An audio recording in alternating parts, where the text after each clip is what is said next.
So just like with branches, we can actually check out particular tags. The main difference, though, is that when we're checking out a tag is referring to a particular commit, not a branch, right? There's a big difference there, where a branch reference is always going to be updated to refer to the tip of that branch. We check out that branch, we're not in detached head. But if we instead check out a particular tag, we are going to go into detached head because we're basically just checking out a commit. Just like if we actually check out a particular commit, like, git checkout 532FB, whatever that commit hash is, that is going to put us in detached head. Same thing when we check out a tag, because a tag is just pointing to a commit.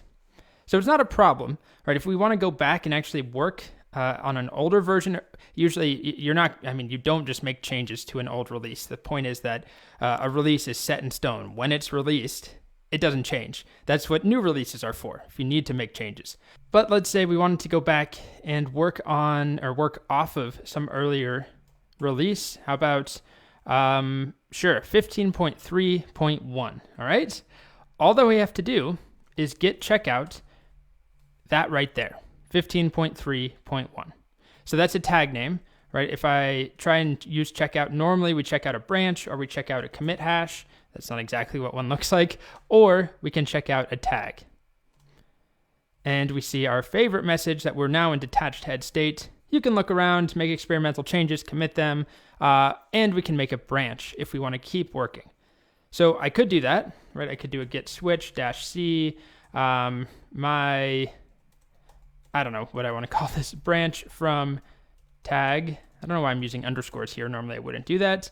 But anyway, I now made this branch based upon that particular commit, which was 15.3.1. That's what the tag referred to. And we probably won't be able to tell much difference here at all. But that brings me to the next point, which is that we can actually diff different tags. So I think a more obvious diff to do would be between two patches. So what about this? 17.0.0, so that was a major release, and then there was a patch. So I want to see what changed between these two. I can do that very easily. So I can do git diff, and then v17 if I can type it, 0.0.0, and then I want v17.0.1, like that.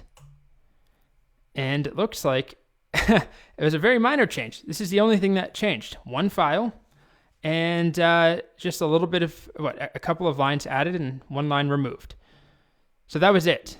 But if we were to compare something much more drastic, how about the last minor release on 16, so 16.14. So let's just find that. 16.14, it probably starts with a V. Is it on here? Yes, okay. 16.14.0, and compare that to 17. So git diff 16.14.0, and we'll compare that to v17.0.0. So this was the last minor on 16 and the first major, or a new major release, v17. And I'm going to be scrolling for a while. There are lots of files, lots of changes, lots of stuff deleted. I don't even know how much. It doesn't give me an indication of how much more I have to go, but lots of changes. It doesn't help that I'm very zoomed in to make the text large.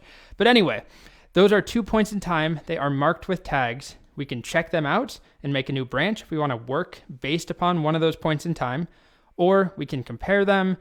These are just moments in time. They're releases in this case, but as we'll soon see, we can create tags with any name. We'll stick with releases, but they're just a pointer. It's just like a sticky note on a commit that says, here is 17.0.0. So everyone in the future knows that this is where that release was. This is what we released right here.